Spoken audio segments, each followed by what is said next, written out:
Se durante a campanha, perto da data de votação, aparecem coisas contra o Lula, esse terremoto vai fazer as coisas voltarem ao estado anterior ao da gravação, porque a perda não foi tão significativa assim, não é?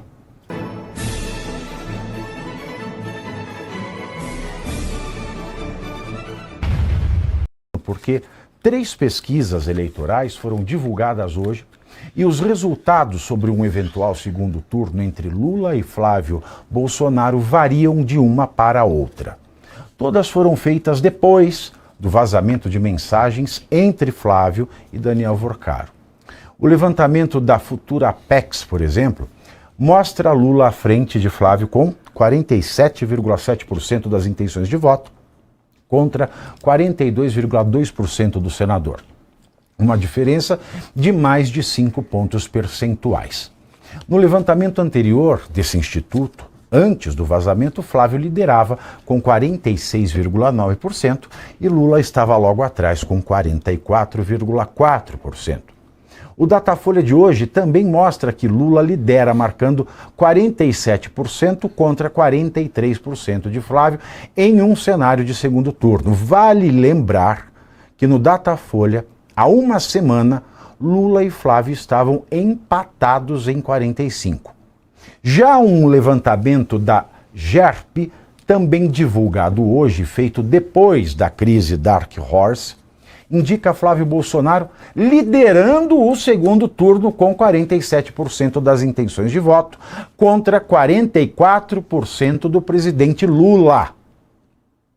E por falar, antes de falar esse tópico, Alemão, só segura, eu quero deixar registrado aqui, o que as pesquisas têm mostrado o estrago não foi tão grande para a campanha do Flávio. E se a gente pensar, Eduardo, que também tem coisa do PT, porque vale dizer, mais uma vez, o líder do governo no Senado, Jacques Wagner, conseguiu emprego para o Guido Mantega, deu honorários nababescos para o Lewandowski. Todos do PT baiano se beneficiaram desta troca de serviços com o Banco Master. Se não apareceu agora, porque o do Flávio Bolsonaro está aparecendo agora na pré-campanha. E se ele não largar o osso, dá tempo de ele trabalhar com isso. Se durante a campanha, perto da data de votação, aparecem coisas contra o Lula, esse terremoto vai fazer as coisas voltarem ao estado anterior ao da gravação, porque a perda não foi tão significativa assim, não é?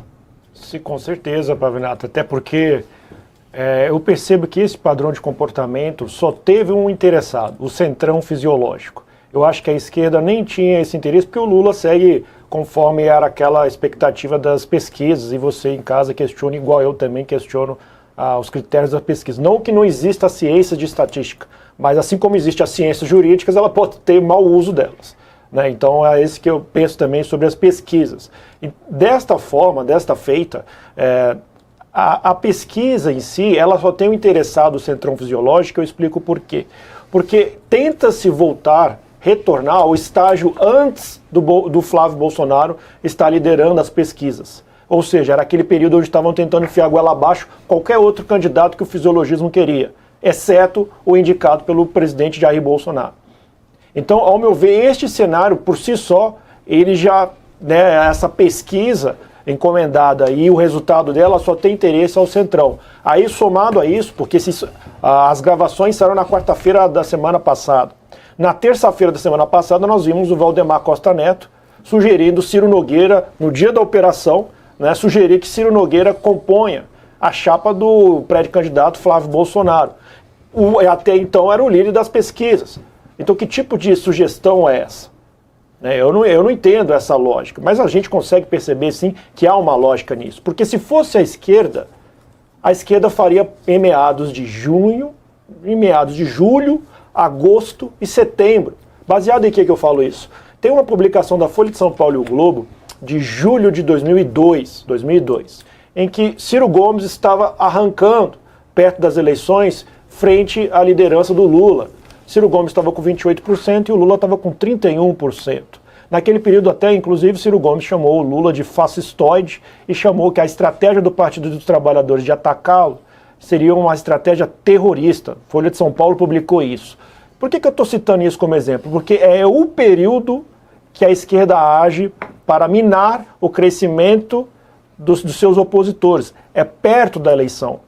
Qual é o interesse desse momento, dessa cronologia ou do lapso temporal no atual momento? Somente o Centrão, porque ainda as candidaturas estão pré-consolidadas. Eu não vejo outro agente interessado nessas pesquisas, na gravação, né, nas publicações conta-gotas das revelações das gravações do Flávio Bolsonaro, tudo que se desenvolveu semana passada.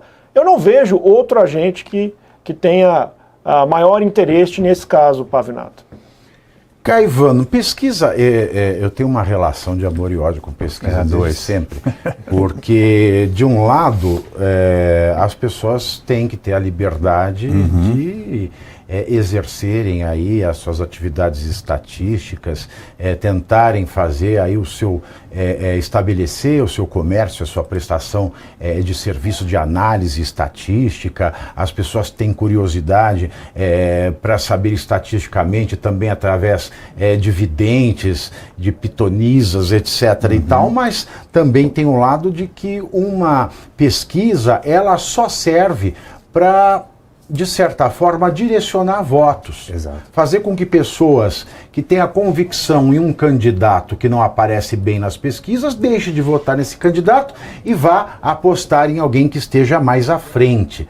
Então eu tenho essa relação bastante complexa com as pesquisas, mas o que tem mostrado esses quadros estatísticos depois, né, desse escândalo do filme Dark Horse, é que a perda do Flávio Bolsonaro não foi tão significativa assim. Só foi no Polymarket. Exatamente.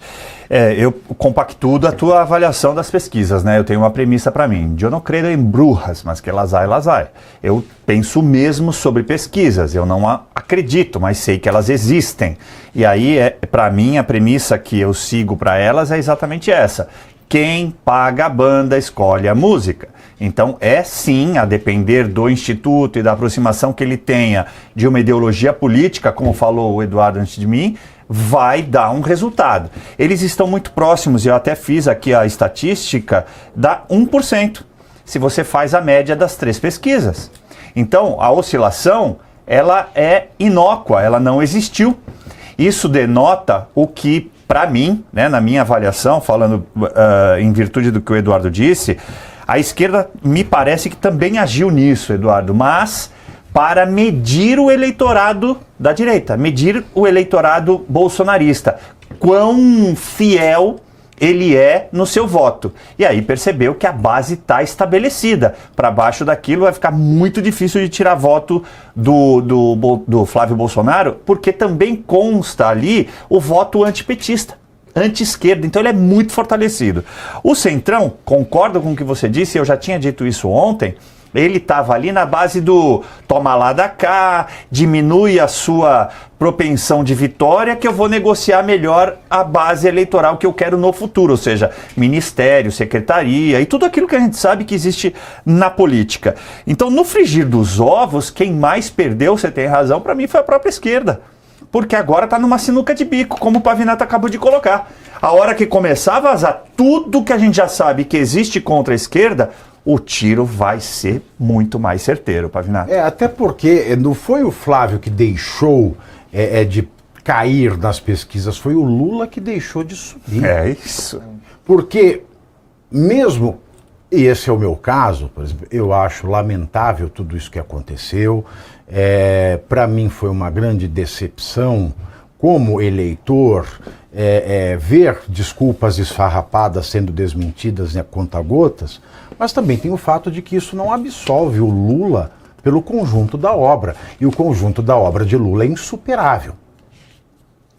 O conjunto da obra do Luiz Inácio Lula da Silva é insuperável. Luiz Inácio Lula da Silva foi talvez a pior coisa que já aconteceu para esse país.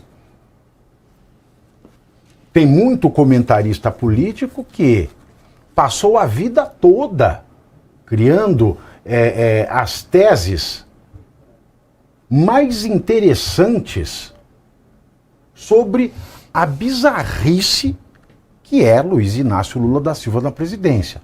Hoje mudaram de ideia, não sei porquê, mas tudo isso se permanece, porque ele é um grande mentiroso. O conjunto da obra de mentiras de Lula é insuperável, é imbatível.